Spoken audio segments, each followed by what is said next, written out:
नमस्कार।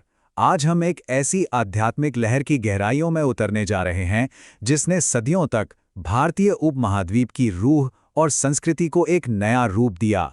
सूफी आंदोलन।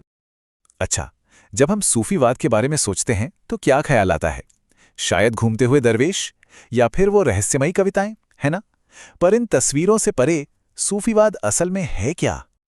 अगर हम इसके बिल्कुल दिल में उतरें तो सूफीवाद इस्लाम का वो रहस्यमयी रास्ता है जो बस एक चीज पे टिका है, बिना किसी शर्त के प्यार करना और ईश्वर के साथ एक सीधा, एक पर्सनल कनेक्शन बनाना। ये दुनिया की चकाचौंध से परे रूह की गहराई पर जोर देता है। तो चलिए इस सफर की शुरुआत करते हैं और उन बुनियादी विश्वासों को समझते हैं जिन पर सूफी फिलॉसफी की ये पूरी शानदार इमारत खड़ी है। तो इसकी नींव में सबसे पहला और सबसे जरूरी पत्थर है तौहीद। इसका मतलब है एकता।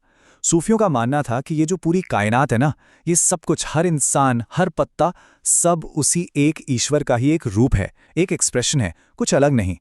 इसी गहरे विचार को वहदत अल वजूद भी कहते हैं, यानी अस्तित्व की एकता। अब अगला आध्यात्मिक मकसद है फना।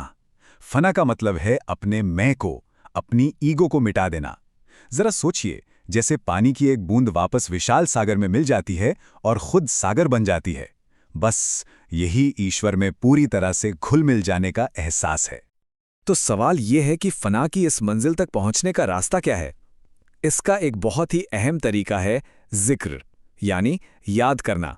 इसमें लगातार ईश्वर के नामों को दोहराया जाता है ताकि दिल साफ हो सके और वो रूहानी करीबी महसूस हो सके। देखिए, ये रूहानी सफ़र अकेले तय करना बहुत मुश्किल है। ये एक अनजान समुंदर जैसा है और यहीं पर पीर मुरीद की परंपरा एक रोशनी की तरह काम करती है।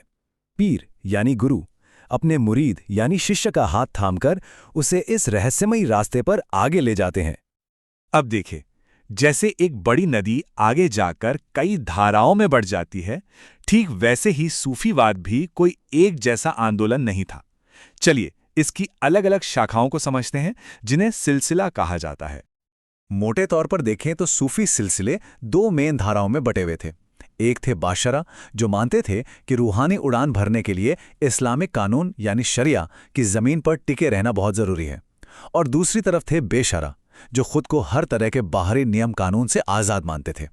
ये अक्सर फ़कीरों और कलंदरों की तरह घूमते फिरते ज़िंदगी गुजारते थे। अब ये जो दो सबसे बड़े सिलसिले भारत में हुए, चिश्ती और सुहरावर्दी, इनके बीच का फ़र्क देखिए, बहुत दिलचस्प है। एक तरफ थे चिश्ती, जो कहते थे कि हमें बादशाहों और सियासत से दूर रहना है, फ़कीरी में ही असली बात है। उनका पूरा जोर प्यार, सहनशीलता और संगीत पर था। वहीं दूसरी तरफ सुहरावर्दी थे। उनका मानना था कि नहीं, सत्ता के साथ मिलकर काम करने में कोई बुराई नहीं है, अगर उससे इस्लाम का भला हो। तो ये सिर्फ दो अलग अलग नियम नहीं थे, बल्कि दुनिया को देखने के, जीने के दो बिल्कुल अलग नज़रिए थे। लेकिन ये सब सिद्धांत और परिभाषाएं तो ठीक हैं। सूफीवाद की जो असली कहानी है ना, वो तो उन महान संतों, सुल्तानों और विद्वानों की जिंदगी में धड़कती है, जिन्होंने इन विचारों को सच में जीकर दिखाया। और सत्ता के टकराव का इससे बड़ा उदाहरण क्या ही होगा। सोचिए, एक तरफ दिल्ली के सुल्तान की ताकत और दूसरी तरफ एक फकीर की रूहानी शक्ति, हजरत निजामुद्दीन औलिया। उन्होंने दिल्ली सल्तनत से अपनी आध्यात्मिक आज़ादी को पूरी तरह से बनाए रखा, बादशाहों से किसी भी तरह की मदद लेने से साफ मना कर दिया।